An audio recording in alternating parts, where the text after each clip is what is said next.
Olá, pessoal que já está entrando, tudo bem? Tem umas carinhas novas aqui que eu tô com saudade, hein? Viu, dona Kelly? Tô esperando o pessoal entrar um pouquinho para já chamar a nossa convidada, Vanessa. E...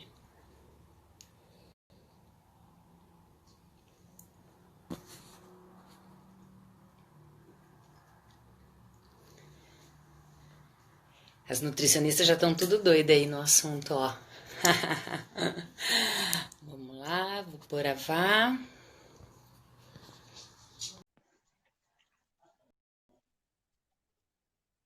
Oi, Dudinha.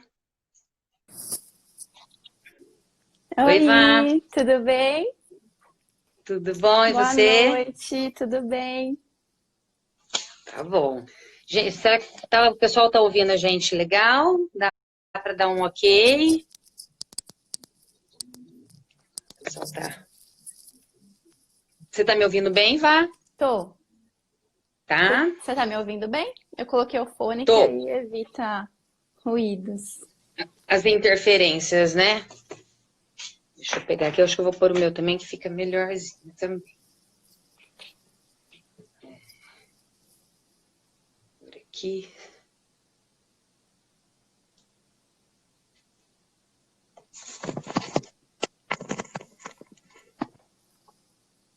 Aí. Tá ouvindo, Vá? Tô. Uhum. Ah, melhorou. Melhorou bem. Deixa eu pegar aqui certinho. Aí. Não tô querendo escorregar aqui. Fazer o meu apoio. Aqui tá uma gambiarra também, ó. Tem que É, eu tinha adaptar, né? esquecido do fone. A gente vai virando uma baguncinha. Vou pôr nas adaptações aqui. Hoje o meu ajudante não tá aqui, ele que me ajuda, ele que faz tudo pra mim. É. Eles Me deixou entendem na mais que a mão hoje. gente, né? É, ele me deixou na mão hoje, sem vergonha. Safadinho. Acho que agora deu. Vamos ver. Aí, agora deu. Tudo bem, pessoal? Boa noite para todo mundo. Eu já vou começar porque eu e a Vanessa a gente fala demais e aí o Instagram acaba É. com o nosso negócio sem a gente falar tchau. É horrível, né? Nossa, com certeza. Quase todas as lives que eu fiz saí sem falar tchau, porque você empolga, né? Na hora que vê, já passou. Você fala, ai, meu Deus. É. Bom, gente, boa noite para todo mundo. A minha convidada hoje é a nutricionista Vanessa. Então, vocês vão amar, ela vai se apresentar um pouquinho. Eu tive a oportunidade de conhecer a Vanessa num momento de uma outra colega nossa, falando sobre transtornos alimentares, né, Vá? Sim. E que ela fez um videozinho para postar no canal dela também. Então, hoje a gente vai estar falando um pouquinho desses desajustes emocionais que as dietas podem causar. E a Vanessa seria a pessoa mais indicada aí para falar pela forma que ela trabalha, tem tudo a ver com o meu trabalho também. Então, eu gosto bastante do esquema dela, então por isso que ela é nossa convidada. Vá, Ah. fala um pouquinho de você, da sua formação, da sua trajetória para o pessoal que não te conhece, te conhecer um pouquinho melhor. Tá, primeiro agradecer o convite. Acho que é super importante, principalmente trazer esse tema agora essa semana, né? Você já trouxe esse tema na semana passada com a Lu, que foi ótimo, eu Isso, assisti. E essa semana, amanhã, a gente comemora o Dia Mundial de Conscientização dos Transtornos Alimentares. Então, essa semana toda isso. tá cheio de conteúdo aí no Instagram. Então, é um tema bem interessante. Para quem não me conhece, eu Legal. sou nutricionista, eu tenho especialização em transtornos alimentares pelo Ambulim, em São Paulo, e eu também tenho uma pós-graduação em nutrição funcional. Então, eu tenho uma experiência aí no atendimento de pacientes com transtornos alimentares. Que gostoso. E são muitos, né? Muitos, muitos. São, Cris, você sabe que antes de eu começar essa especialização, eu não via tantos, né? Mas depois que eu me especializei, parece que o nosso olhar ele fica um pouco mais clínico, né? Então a gente bate o olho assim num comportamento, você fala, epa, aí tem alguma coisa É, errada. Então agora parece que eu tô vendo um monte de gente assim, né? Muitas pessoas com é, transtornos alimentares ou caminhando, né, para um transtorno alimentar. para. E é legal, eu quis colocar seguidinho você da live da Lu, porque a gente falou muito da questão das aceitações, das emoções, de outras situações, né, que está envolvido o emocional e que, de repente, a gente se depara com um transtorno alimentar, né? Então, eu achei bem bacana, porque acho que são coisas que vão casar muito bem na tua fala e na fala dela. Então, a gente tem um roteirinho aqui que eu vou seguir para a gente não ficar, senão a gente começa a falar, não para mais, né? Fala um pouquinho para mim, Vá. Quais são os fatores determinantes das escolhas alimentares, né? Por que comemos, o que você me falaria disso?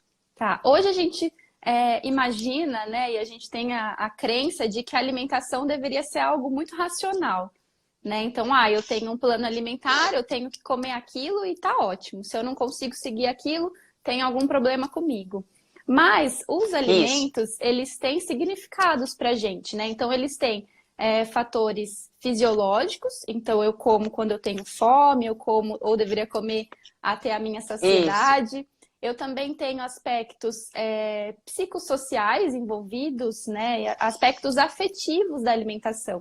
Se a alimentação fosse puramente racional, a gente seria colocado aí como os animais, né? Bastaria a gente comer ração. Até teve uma época que teve esse boom da ração humana. Tentaram! Né? Tentaram colocar isso, mas as nossas escolhas alimentares, elas também têm uma forte influência aí de alguns aspectos relacionados ao alimento. Então, sabor, a disponibilidade, o preço, a higiene. E a gente tem alguns aspectos relacionados ao comedor. Então, a gente tem aspectos biológicos, que seria o quê? A faixa etária, o sexo, né, o estado nutricional. Desenvolvimento, né? A faixa etária vai estar o desenvolvimento. Porque a gente vai mudando o nosso paladar conforme a gente vai ficando mais velhos, né? E a gente também tem alguns aspectos psicossocioculturais. Então, a religião, a cultura, tudo isso vai influenciar nas nossas escolhas alimentares. Sim. E a relação que a gente tem... A relação que a gente tem com a questão do alimento como afeto é muito grande, né? Seja porque é o nosso primeiro contato com o mundo, então quando o bebê nasce, a primeira coisa que a mãe faz, né? O bebê chora. É dar o mamar. A mãe não sabe se a criança tá suja, se a criança tá com dor, então ela já dá o peito. E nesse momento do aleitamento materno, seja através da amamentação mesmo, ou seja através de uma mamadeira, é um momento também de carinho, né? Onde é um momento ali da mãe e do muito bebê. Grande. É um momento muito forte, né? Porque a mãe tem um vínculo muito forte com esse bebê. E aí é bem o que você falou, ainda não sabe qual é a reclamação do bebê, se é a fraldinha, se é um desconforto. Então, qual é a primeira reação da mãe? Vou dar mamar. Então, e aí muitas vezes aquele acalento faz com que a criança até fique mais quietinha naquele momento. Né? E aí eu acredito que vem também outras manifestações de afeto, que eu até falei com a Lu, a nossa cultura tem muito isso, né? Namorado, dá bombom, tô triste, vou sair para conversar com a minha amiga, vou comer alguma coisa. Vou receber comemorações alguém em casa, né? Vou fazer um bolinho para alguém. Isso, então sempre vem de uma forma de carinho muito grande. Na psicologia, as crianças, principalmente, que vêm bem abertas, né, para estar se tratando, se trabalhando de alguma forma, quando envolvem questões afetivas no tratamento, a primeira coisa que eles brincam é de fazer comidinha. Então, eles fazem a comidinha e servem para nós, ou vamos comer junto. Se a sessão é familiar, eles oferecem para os pais, para quem está participando. Então, é uma demonstração de afeto bem forte, né, Vá? Com certeza. E é importante, eu acho que faz parte ali de uma vida saudável, esses momentos. Sim. Porque saúde não é apenas a gente ingerir alimentos que sejam, como o pessoal diz hoje em dia, alimentos limpos, comida de verdade. Né? A saúde engloba outros aspectos, englobam os aspectos emocionais e os aspectos sociais. Então, se eu estou fazendo uma dieta, se eu estou seguindo uma alimentação que me priva desses momentos, talvez isso me traga consequências, talvez já não seja saudável. Isso. E assim, me fala um pouquinho então sobre o prazer em comer e a culpa em comer, porque são coisas que andam ali muito juntinhas, né? Sim. Hoje a gente tem uma crença muito grande de que uma vida saudável, ela não pode vir acompanhada do prazer. E uma alimentação prazerosa é algo proibido, ou como as pessoas falam bastante, gordice, né? Então comem algo Isso, ali, enfia o pé na jaca, tem o dia do lixo, né? que é muito errado, né? Porque assim, a gente tá aí chamando a comida de lixo, isso só por aí já geram várias Várias desregulações, crenças, né? né? Várias crenças, mas eu escuto muito isso do gordice. Ah, tô fazendo uma gordice. E o que que seria? Comer algo com prazer? Né? E aí esse prazer, muitas vezes, quando acontece de comer alguma coisa que dá prazer, a pessoa sente muita culpa. E aí essa culpa, Sim, ela pode tanto vir como uma ferramenta aí de mudar um comportamento, mas também ela pode vir associada com uma sensação de impotência, caso eu não consiga, né? Então, assim, nossa, eu não consigo fazer nada mesmo, eu não consigo seguir uma dieta, e aí o problema está comigo. Então, desmistificar um pouco isso, né? De que os alimentos que são prazerosos são alimentos engordativos. E aí a gente já entra também um pouco nessa mentalidade da dieta que está muito presente hoje em dia na nossa sociedade. o tempo todo, né, as pessoas falando sobre isso, sobre o comer saudável. Até eu falei bastante com a Lu da diferença de uma qualidade de vida, de uma alimentação realmente saudável e desse excesso do saudável que também gera uma outra problemática, né? Não Sim. só o transtorno ali em si, que as pessoas conhecem muito comuns, a anorexia, a bulimia, os mais conhecidos, mas o excesso do saudável, né? Que vira uma outra problemática. Que já entra num outro transtorno alimentar que não está reconhecido ainda, mas que é a ortorexia, né? Que é essa obsessão por alimentação saudável. E aí, muitas vezes, não tem relação com o peso. A pessoa não começa esse transtorno alimentar porque ela quer emagrecer. Ela tem esse pensamento do, eu vou comer limpo, porque isso vai me trazer mais saúde. E aí não consegue ver que qualquer extremo vai ser ruim. Tanto um extremo 100% saudável, quanto um extremo nada saudável, né?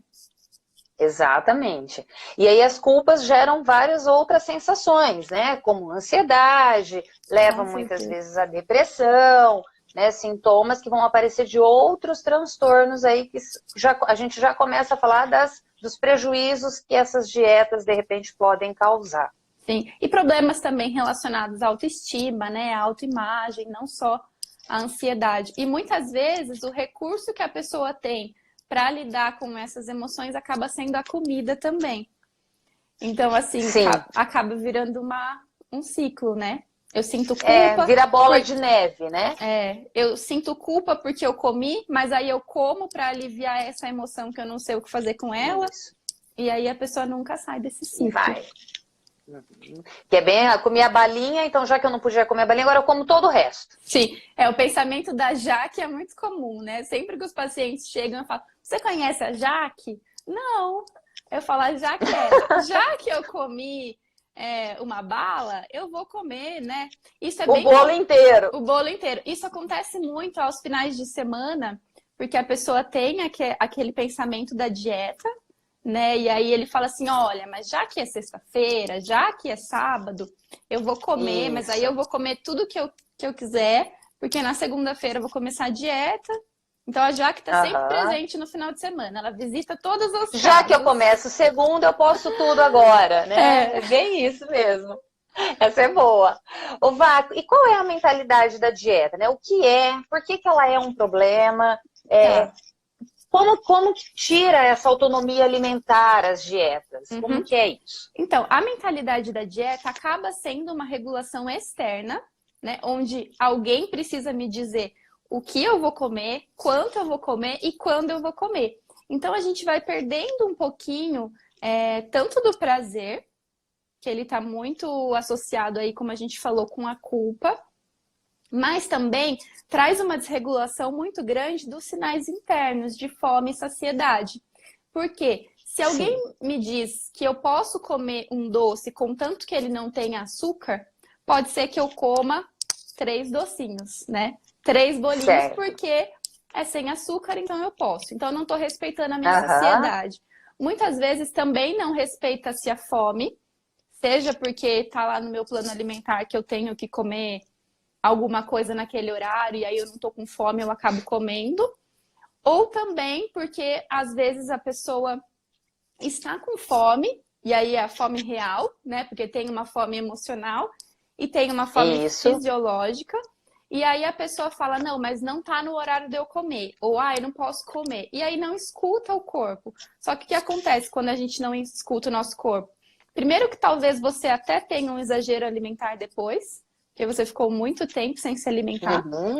E segundo que a gente também tem uma problemática em relação a não respeitar essa fome, porque o nosso corpo, ele não sabe se a gente está sem comida porque a gente está fazendo uma dieta, ou se a gente está sem comida porque a gente está no meio do mato e não tem alimento. Então ele fala, vou aumentar o armazenamento de gordura. Vou fazer essa pessoa não emagrecer e, pelo contrário, acabar engordando, né, para poder sobreviver. Isso, para poder entrar num processo de sobrevivência mesmo, né? E aí, essa mentalidade da dieta, primeiro que vai causando vários prejuízos emocionais também, porque eu não posso comer aquilo que eu quero, eu não consigo mais sentir prazer, desregula todos os nossos sinais fisiológicos, né, de fome e de saciedade, e também podem ser fator de risco para o desenvolvimento de transtornos alimentares. Então, quanto mais for esse pensamento, essa mentalidade da dieta do tipo alimentos proibidos e permitidos, e aí é muito comum que a pessoa faça restrições, e aí a gente tem uma restrição quantitativa, na quantidade, e a gente tem uma restrição na qualidade. Restrições graves aumentam em 18 vezes a chance de desenvolver um transtorno alimentar. Claro que... é muito. Claro que não é só isso, né? A gente tem fatores... As causas de um transtorno alimentar são multifatoriais, então a gente tem causas genéticas, causas ambientais, familiares, socioculturais, mas a dieta está sempre presente nesses transtornos alimentares. Ela vem e reforça, de repente, coisas que já existem aí por trás, né? Tem uma frase que diz, nem toda dieta vai causar um transtorno alimentar, mas todo transtorno alimentar começou com uma dieta. Em uma dieta, perfeito. E aí a gente vive numa cultura, né, numa sociedade, onde a alimentação, ela virou quase uma religião, né? E ela traz consigo um valor de moral. Então, as pessoas, elas se acham no direito até de comentar sobre a alimentação das outras pessoas, impondo esse juízo de valor, né? Então, se a pessoa se alimenta de uma forma diferente daquilo que as pessoas consideram ideal, né? Fazendo restrição, então essa pessoa, ela não tem determinação, essa pessoa, ela não é... Enfim, vários outros adjetivos que a gente pode usar, né? Então, a gente se perdeu. Eu acho que a gente chegou num ponto que a gente está muito perdido em relação à alimentação. Bastante. A questão da autonomia, eu vejo muito no consultório, assim, tem lá o plano alimentar, né, que foi feito em algum momento, e aí lá no jantar é para comer frango com batata doce, né? E eu escuto muito isso, né? Mas eu tava, na verdade, com vontade de comer sucrilhos. E aí a pessoa vai, come o frango com batata doce, não se satisfaz, porque não era aquele o pensamento, e aí vai e come os sucrilhos por cima. Enquanto muitas vezes, se ele tivesse se escutado, se entendido, ele comeria só os sucrilhos e tudo bem. Né? Porque... Então, vai virando um acúmulo de coisas, né? Porque essa vontade, ela não é suprida com o frango, por exemplo. Né? E aí o que acontece? Por mais que você coma o frango, aquele vazio continua. E aí você vai querer buscar outras coisas, né? E aí vem a culpa, porque aí eu comi a dieta e mais aquilo que eu queria. Então, aonde vai virando essa bola de neve total, né? Mas essa permissão incondicional para comer, as pessoas não têm, né? Então, é muito comum, assim, no consultório, quando a pessoa tem transtorno alimentar, ou quando eu percebo que ela tem uma relação ali com a comida bem conturbada, eu não passo dietas, né? Isso é bem... diferente, e aí eles ficam super assustados. Nossa, uma nutricionista que não passa dieta, né? E eles como falam assim? Mas como assim? Quer dizer que eu vou poder comer tudo que eu quiser a partir de agora, mas aí eu não vou conseguir parar. E aí tem essa ideia Isso. de que eu não posso confiar no meu corpo, porque se eu confiar nas minhas vontades, o que que vai acontecer? Eu vou comer até, Onde eu né? vou parar, né? Aonde eu vou parar, né? E aí eu gosto de dar um exemplo, eu dei até na live que eu fiz ontem, que é o seguinte, imagine que você fique, sei lá, uma semana sem tomar banho. Como que vai ser quando você for tomar esse banho? Vai ser o banho mais maravilhoso da sua vida, né? Você Exatamente. vai ficar lá muito tempo nesse chuveiro, você vai falar, nossa, que delícia, né? Como a gente toma banho todos os dias, a gente não tem mais isso, a gente nem presta atenção muitas vezes. Claro que é Perfeito. prazeroso, mas não traz essa sensação de, nossa, é a melhor coisa do mundo. E aí Isso. acontece a mesma coisa com a alimentação. Então, se eu fico muito tempo me privando de determinados alimentos que eu gosto, quando eu vou comer, esse alimento vai estar muito mais gostoso. Ele vai E me aí eu dar vou querer comer muito mais, né? Vou comer muito mais, porque eu não sei quando eu vou poder comer isso de novo. Então a gente não se permite a habituação, né? Então aquilo não Sim. é só, por exemplo, um chocolate. Aquilo é o melhor chocolate da minha vida. Enquanto que se eu pudesse, Isso. se eu sei que amanhã eu posso comer mais um pedacinho, quando eu tiver vontade eu posso comer esse chocolate, a vontade diminui. Tem até, eu citei Exato. um estudo também, que foi um estudo feito com crianças. Então, eles pegaram M&M's, e os M&M's, eles têm todos o mesmo sabor, né? E tinham Isso. M&M's amarelos e M&M's vermelhos. E aí, eles falaram para as crianças, olha, vocês só não podem comer o M&M's vermelho. E aí, Uhum. adivinhem qual foi o M&M's mais comido? Foi o vermelho. Então, O vermelho, óbvio. então, todo alimento que a gente proíbe, a gente tem mais vontade. E aí a gente entra naquele ciclo de, eu não posso comer chocolate. Aí eu fico pensando no chocolate o tempo todo. Chega um momento que eu não vou aguentar mais fazer essa restrição, eu vou comer, mas eu não consigo comer só um quadradinho, eu tenho que comer a barra. E aí eu sinto muita Exato. culpa. Alguns pacientes com transtornos alimentares, né, bulimia, por exemplo, ou uma anorexia Provocam vômito, né? purgativa, Ou vai purgativa. achar algum mecanismo para aliviar essa culpa, e outros não, né? Ou quem não tem transtorno alimentar, aí volta para aquele ciclo. É culpa, daí eu vou fazer uma restrição, aí essa restrição chega um momento Isso. que eu não consigo, e aí a pessoa nunca sai desse ciclo, né?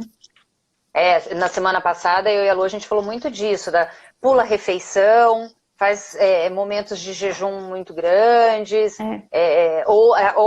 não, hoje eu vou só tomar suco, vou tomar só água. O que você acha da frase do toma água que passa? Tô Gente com do céu. fome.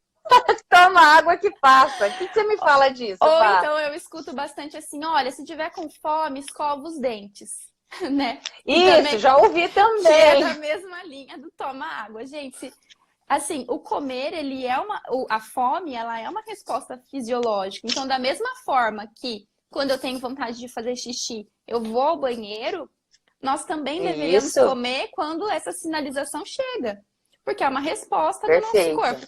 É claro que a gente precisa identificar se isso realmente é uma fome ou se isso é um comer emocional.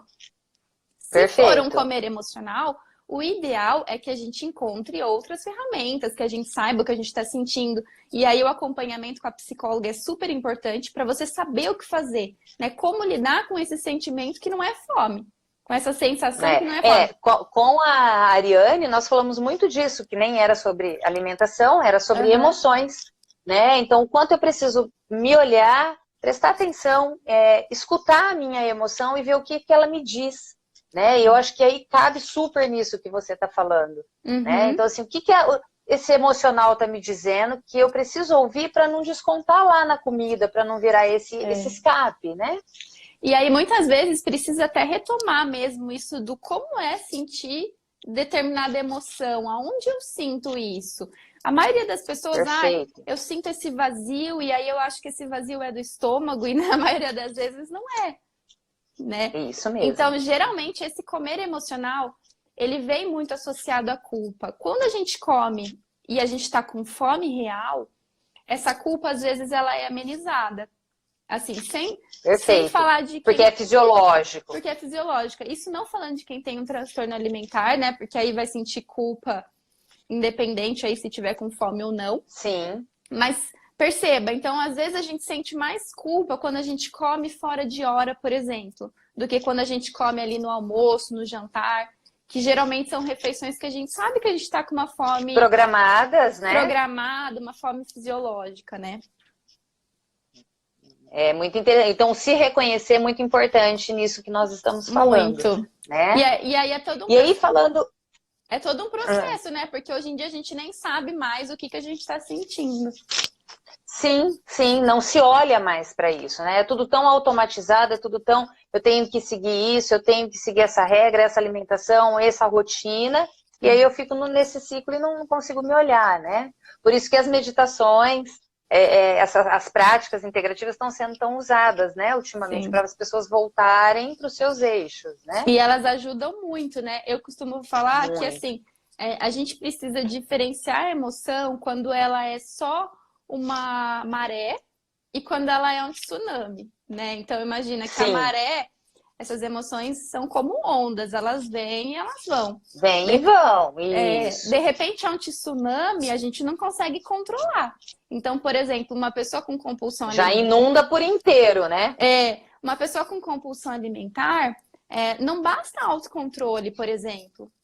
Por quê? Ela tem uma doença psiquiátrica. Então, se ela conseguisse controlar, ela não teria compulsão alimentar. Perfeito. Mas ela não consegue. Então, assim, talvez no momento da compulsão, ela não consiga fazer uma prática de meditação. Talvez ela não consiga comer com atenção plena. Mas ela pode fazer isso antes. Ela pode fazer essas práticas enquanto ainda é uma maré. Então, durante o meu dia, eu encontro ali momentos, né, que eu posso colocar essas práticas, e aí pode ser que até eu diminua esses episódios, por exemplo. Sim, eu falo que a gente tinha que fazer estágio com as crianças, né? As crianças, muito, até né? Até eles não aprenderem tudo isso que nós, adultos ou adolescentes, sabemos sobre alimentação, para eles é muito claro, quero, não quero, tenho fome ou não tenho fome, isso é uma vontade, isso é uma fome, para eles é muito claro isso, né? E as crianças sabem demais, né? Tanto isso dos sinais fisiológicos, então a criança quando ela não tem fome, geralmente ela não come, né? E aí eu não quero e pronto. Aí a mãe começa a pensar, né? Porque a mãe acha que, nossa, a criança não come agora, nesse momento, nossa, ela vai ficar desnutrida, então ela tem que comer. E aí a mãe acha que ela sabe determinar a quantidade que a criança precisa. E aí a criança fala aí já começa a aprender alguns sinais dos transtornos. Sim, aí já começa a come tudo, raspa o prato. Começa a não ouvir a saciedade também, né? Porque a criança coloca um pouquinho, a mãe fala, não, mas só isso não, você tem que comer mais. Isso. E aí a criança fala não vai levantar da mesa enquanto não comer, não comer tudo. Aí a criança pede algum doce, alguma coisa, a mãe fala, só se você raspar o prato. Né? Isso. Então as trocas começam a acontecer. E não só em relação à alimentação, mas também em relação a corpo, né? Porque a criança, ela não nasce odiando o corpo dela e achando que aquilo tá... Perfeito. Que aquilo tá inadequado e que ela precisa modificar, que tem algo defeituoso nela. Ela vai aprendendo, né? E aí ela vai aprendendo através dos amiguinhos, ela vai aprendendo através da fala das pessoas que ela conhece. Então, muitas vezes, a mãe, ela pode nem falar para a criança que a criança tá gordinha. Mas se a mãe tem um comportamento... Ou muito magrinha, né? Ou muito magrinha. Mas se ela vê a mãe falando sobre o corpo dela, né? Se ela vê a mãe fazendo restrição, se ela vê a mãe se autodenegrindo ali no espelho, né? E falando, ai, nada fica bom em mim. A criança vai aprender também, porque ela olha para a mãe e fala, nossa, se a minha mãe, que é a pessoa mais linda que eu conheço, porque para as crianças, a mãe é a pessoa mais linda do mundo. É a referência. Né? É a referência. Então, se a minha mãe, que é a pessoa que eu mais amo, não é bonita, quem sou eu? Né? E a gente vê crianças super pequenas já com essa preocupação. Eu tenho uma conhecida que ela até veio me falar que a filhinha dela de 3 anos já estava com esses comportamentos de, nossa, mãe, Poxa. eu tô com uma barriga grande, sabe? E aí tava com vergonha de usar determinadas blusinhas. 3 anos. Agora, nessa época de aulas online, eu tenho algumas crianças que não ligam a câmera, porque o professor precisa ver, né, quem está ali, porque tem vergonha do corpinho. Então, quando elas sentam, se a barriguinha dobra, se fica ali, se ela se percebe num excesso dentro do entendimento dela, ela não quer que o outro veja. Então, eles não querem, eu tenho tido muitas queixas disso, eles não querem ligar a câmera para o professor e os amiguinhos não olharem. Nossa, isso é muito triste, né? Porque imagina só como que essa criança, quais são as crenças que ela vai ter, né, em relação a ela. E aí, a forma que a gente se vê afeta totalmente na forma que a gente se alimenta, por exemplo. Porque Sim. se eu me vejo gorda, se eu me vejo inadequada, eu vou fazer alguma coisa para eu mudar. Então é aí Perfeito. que geralmente na infância começam também as restrições alimentares, ou também tem crianças com episódios de compulsão. Então, de repente, a mãe em casa, a mãe fala, não vamos comer nada do que você gosta, e essa criança fica com uma vontade, e aí, de repente, quando ela vai num aniversário, ou quando ela vai na escola, e aí a mãe dá dinheiro para ela comprar na cantina, a criança come muito, né? Ou nesse Ou às vezes as aniversário. oportunidades de comer escondido na própria casa, Sim, né, Vá? comer escondido. Às vezes eu escuto muito adolescentes e crianças assim que vão para casa dos avós. E aí na casa dos avós é tudo liberado, então eles têm esse comportamento, né, de compulsão. Sim. E aí, falando um pouquinho, como você disse, do corpo, fala um pouquinho para mim desse corpo idealizado, do padrão de beleza que a gente vem vivendo. Isso eu acho que ninguém está imune, né? Todo mundo Né? sente essa cobrança, algumas pessoas mais que outras, né? Mas eu acho que a mídia, ela tem aí uma influência muito grande nisso do corpo, Muito. porque querendo ou não, a gente tem toda uma indústria farmacêutica, uma indústria alimentícia, uma indústria da moda que lucra em cima das nossas insatisfações. Então, para eles é interessante que a gente pense que nós estamos inadequados e que falta algo. Eu preciso de algo que eu ainda não tenho para me sentir bem. E aí começa esse ideal da magreza, né? De que quando eu for magra, quando eu emagrecer esses quilos que eu preciso, eu vou ter a felicidade, eu vou ter, de repente, o sucesso profissional que eu almejo. E a gente tem essa ideia de que o nosso corpo ele é uma massinha de modelar, de que é possível eu mudar. E muitas vezes não é. Né? Muitas vezes, porque existe um biotipo. Então, algumas características eu posso mudar. Características ósseas, né? Questões que são imutáveis mesmo. Então, eu posso, por exemplo, mudar, pintar meu cabelo. Eu posso até fazer uma dieta e, de repente, perder uns quilos. Mas existem algumas coisas que eu não posso mudar. Então, eu não posso mudar minha altura. Eu não posso mudar minha estrutura óssea. Eu não posso mudar um biotipo. E aí, nesse padrão de idealização, de beleza, eu vejo muito, é o que nós falamos, né? A indústria da beleza, as modelos, as artistas, de uma forma geral. Eu já tive casos também na clínica de adolescentes chegarem com fotos recortadas de revista, né? E falar, eu quero ficar assim, eu quero ser assim. Né? E aí, o meu primeiro movimento, né? Antes até de trabalhar todas as questões, eu entro no famoso Google e pego lá altura, idade, pego toda uma composição que aquela muito pessoa legal. Que ela está me mostrando a foto tem e que a maioria das vezes a minha cliente ali não tem, né? Então, eu tenho a fulaninha pesa 47 quilos, ela tem 1,50 m. Minha paciente tem 1,74 e quer pesar 47 quilos. Ela não vai pesar nunca. Né? Então, antes de trabalhar qualquer coisa, o meu primeiro movimento com eles tem sido esse. Eu entro e mostro as características daquela pessoa, que já são totalmente incompatíveis com aquela que ela tem ali para me mostrar. Isso é super importante, porque as pessoas chegam com uma ideia tão irreal, né? Eu vejo no consultório também... Às vezes a pessoa fala, já aconteceu, de falar, olha, eu quero ficar igual a Adriana Santana, se vira. E eu fico pensando, gente... Como? As pessoas acham que, primeiro que os nutricionistas são emagrecedores. né? E que a gente Sim. pode fazer, de repente, milagre ali com a pessoa. E eu sempre pergunto, quanto que você gostaria de pesar? Né? E aí, às vezes, a pessoa coloca um peso que ela nunca pesou na vida inteira dela. Isso, exato. Nem quando ela era adolescente. Ou, às vezes, ela coloca esse peso de quando ela era adolescente, e aí a pessoa já teve 3 filhos, o corpo dela já mudou, ela já envelheceu. E eu falo, olha, talvez essa meta que você colocou é um pouco irreal.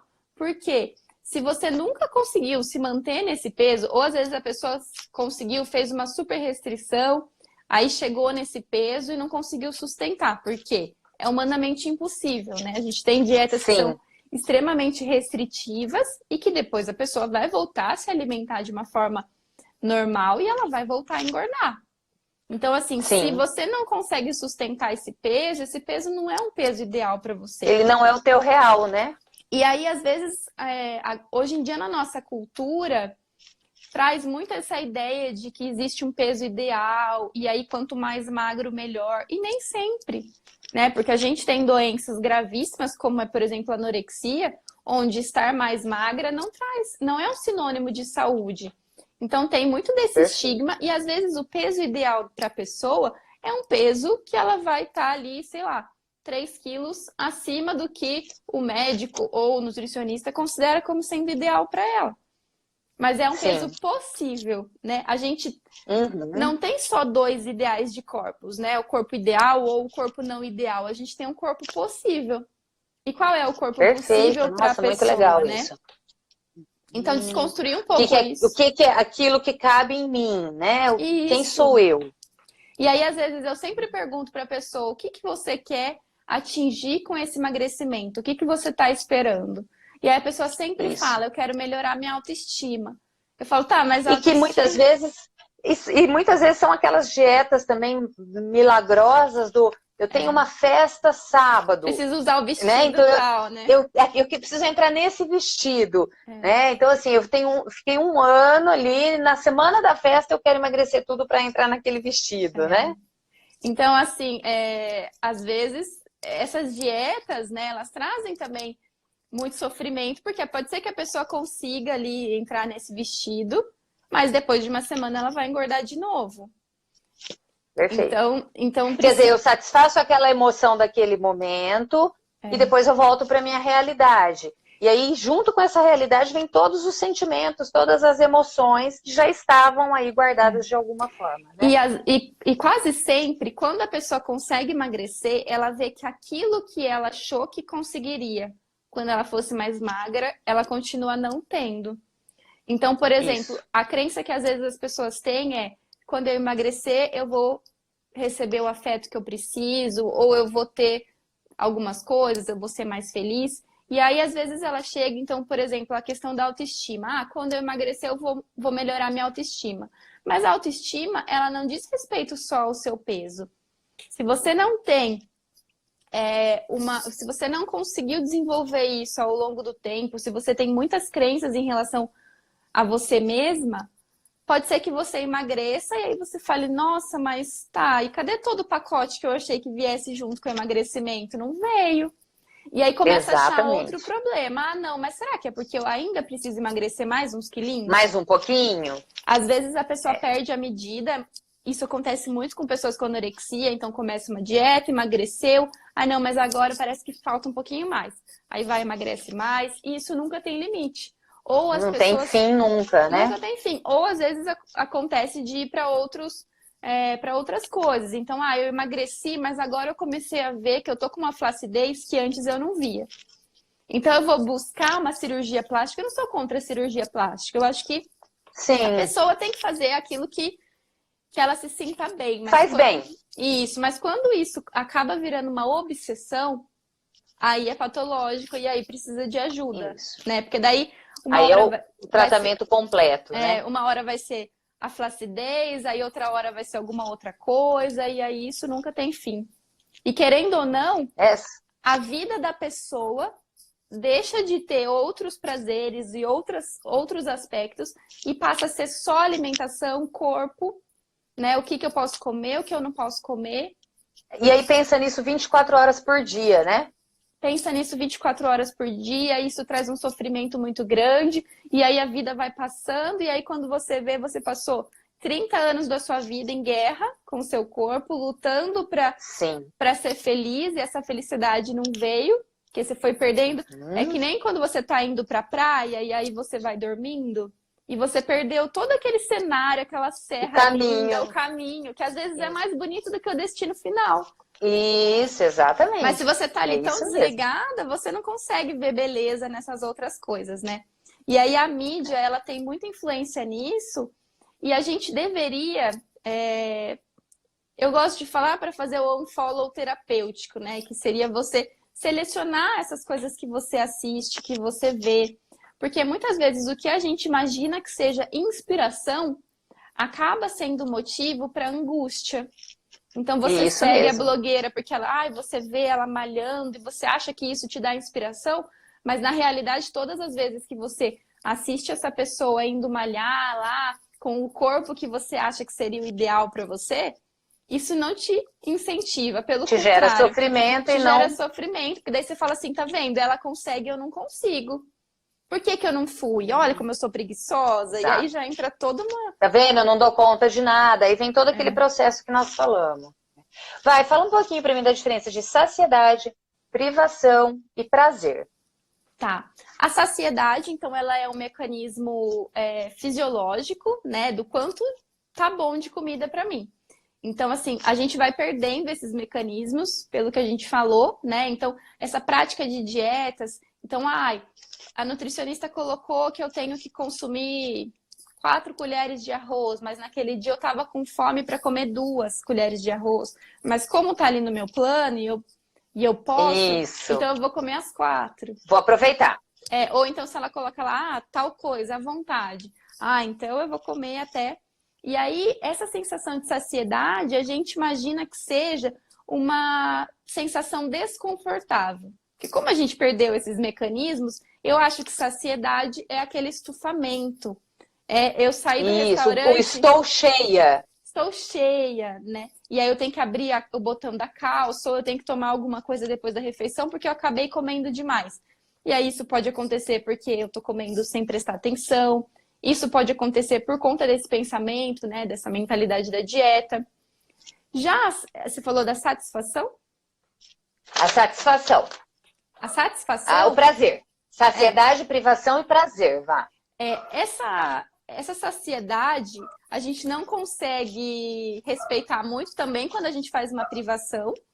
Porque, como eu disse, também agora, eu não sei quando eu vou comer esse alimento de novo, então eu vou comer isso, quando eu vou poder, né? Eu vou aproveitar esse momento, né? Então, aí, geralmente são os alimentos que que dão mais prazer. Então, já que me dá prazer, é um alimento proibido por causa da crença de que não é possível ter prazer numa alimentação saudável, né? E aí a gente acaba perdendo um pouquinho disso. E eu vejo que muitas dietas, embora elas tragam uma saciedade, elas não trazem uma satisfação. O que seria? Eu me sinto satisfeita com essa refeição. Então, por exemplo, eu posso passar para o meu paciente para ele comer ovos mexidos de manhã, mas essa pessoa odeia ovo, né? Então vai gerar uma saciedade. De manhã, então, nem pensar. Vai te dar uma saciedade se você comer, né, esse ovo, mas tudo bem, pode ser que você consiga aí seguir por uma semana. Só que se isso não te dá satisfação, se você não fica feliz com essa refeição, você não vai conseguir sustentar isso por muito tempo. E aí você fala, quer saber? Deixa eu voltar pro meu pão, eu não quero saber desse ovo, né? Exato. Deixa eu tomar meu cappuccino que eu ganho mais, e eu não quero mais saber dessa dieta, né? E é muito isso. Ontem eu estava vendo até um programa falando de 2 pessoas que estavam vendo quem emagrecia mais rápido. Nossa. E o cara ainda falou assim, era uma competição entre eles. E aí o cara falava assim, eu odeio açúcar mascavo. Eu garrei ódio desse negócio. E ele falava com uma raiva daquilo, porque eu acho que o tempo todo na dieta dele era o que ele podia. Né? Então, assim, cadê o prazer disso, né? Acabou. E você falou uma coisa que acontece muito também, que é o tornar o comer, que deveria ser algo prazeroso, algo gostoso, como um sofrimento. né? Então, todas as vezes que eu me alimento, isso é um sofrimento, porque eu odeio a comida, porque, assim, essa comida me engorda, essa comida vai me trazer, Isso. né? Vai Sensações deixar... negativas. E não deveria, né? A alimentação deveria ser Sim. prazerosa. Então, assim, peguei ódio do açúcar mascavo. Gente, a gente não deveria, então, ser obrigados a comer o açúcar mascavo se a gente não gosta, né? Exato.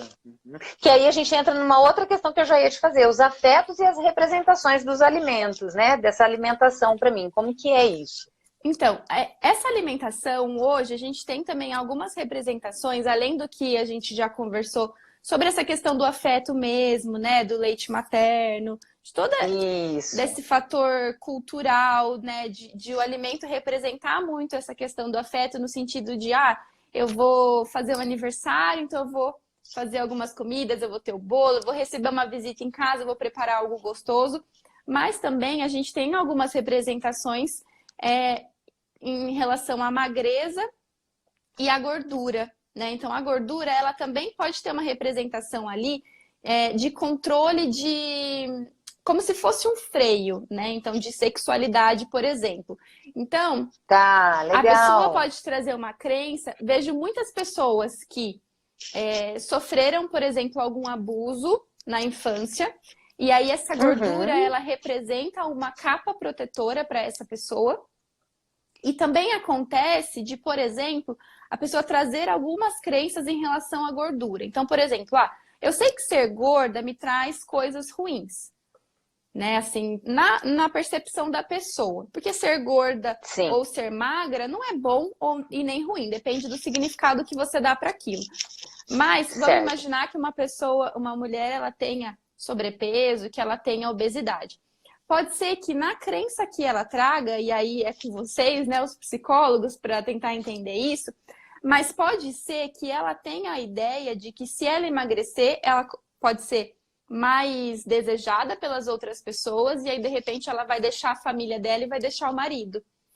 Então, na ideia dela, eu vou ser gorda, porque assim eu estou segura aqui com o meu marido. Eu estou segura dessa situação toda.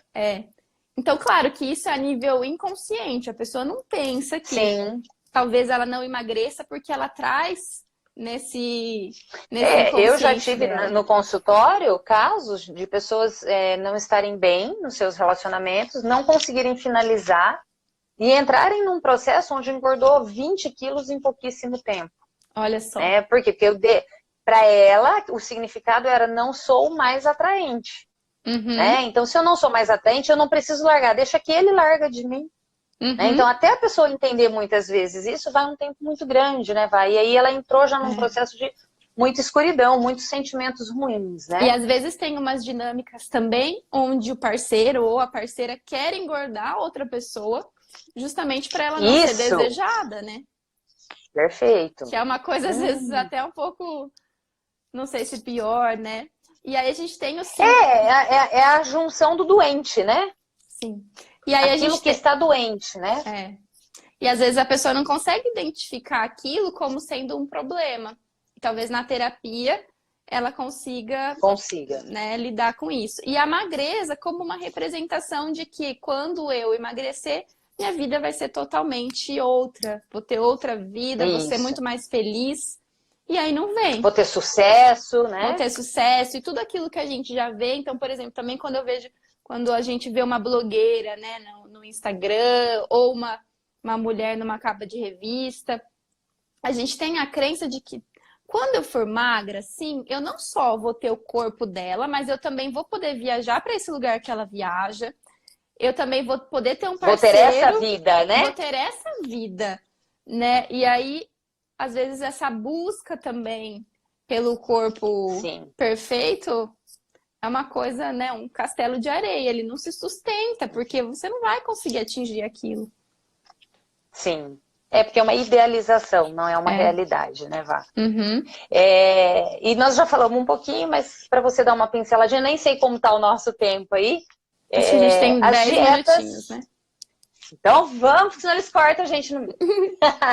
As dietas e os transtornos alimentares, Vá, que seriam então esses desajustes que a gente, né, colocou no nosso tema aí. Quais seriam, então, esses possíveis desajustes que a gente pode enfrentar com as dietas. Tá, então, como eu falei, nem toda dieta vai causar um transtorno alimentar, mas todo transtorno alimentar começou com uma dieta. A gente tem os principais transtornos alimentares, né, que são os mais conhecidos, que eu acho que a Lu falou um pouquinho, que seria a anorexia nervosa, a bulimia nervosa e o transtorno de compulsão alimentar periódica.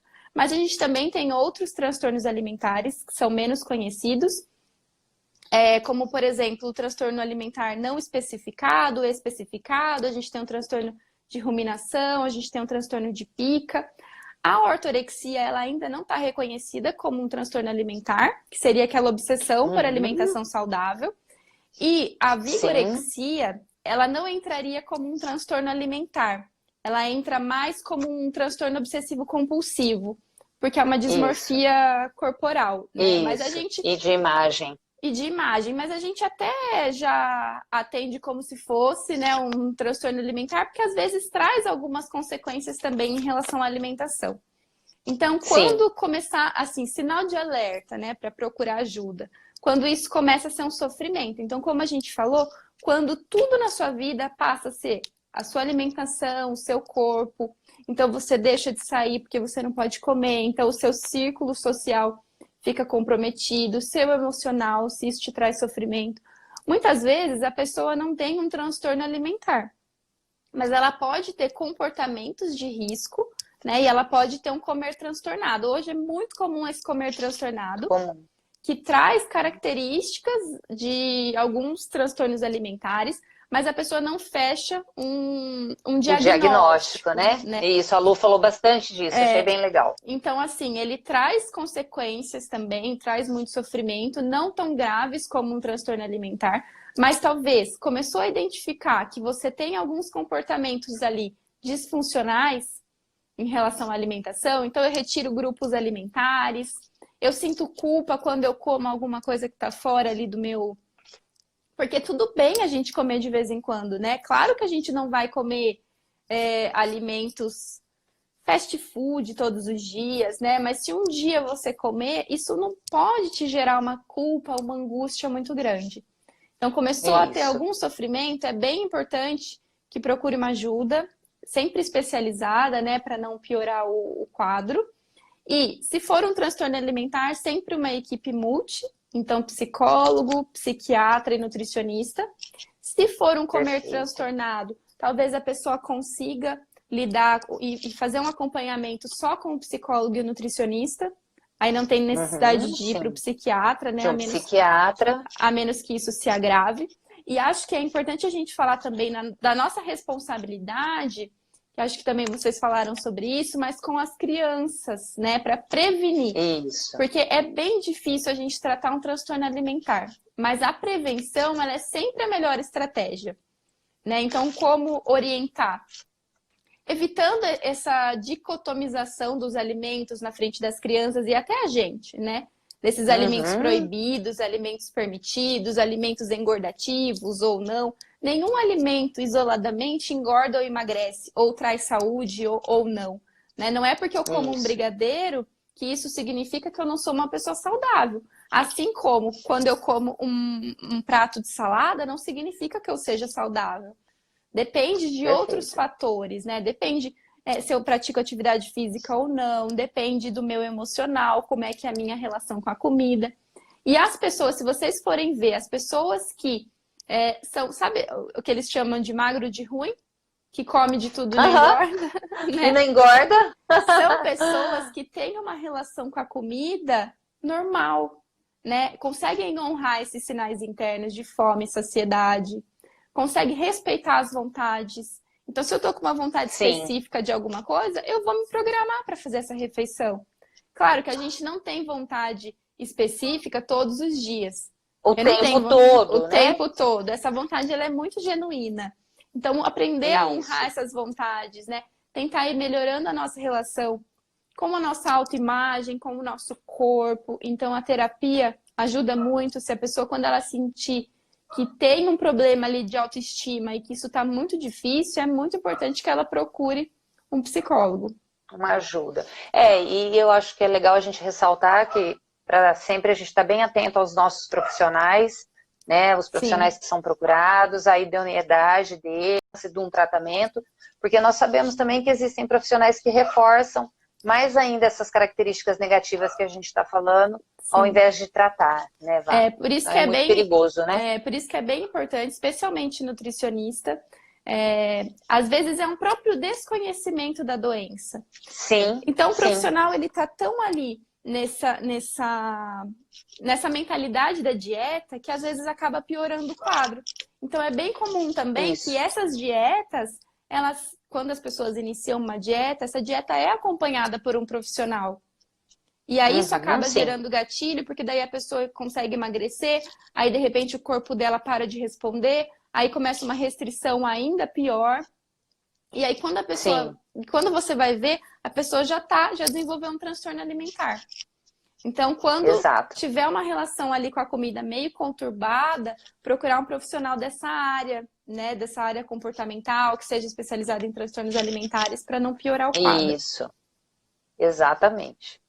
Bah, acho que é isso. Você é uma Obrigada, fofa, Cris, você super também. clara.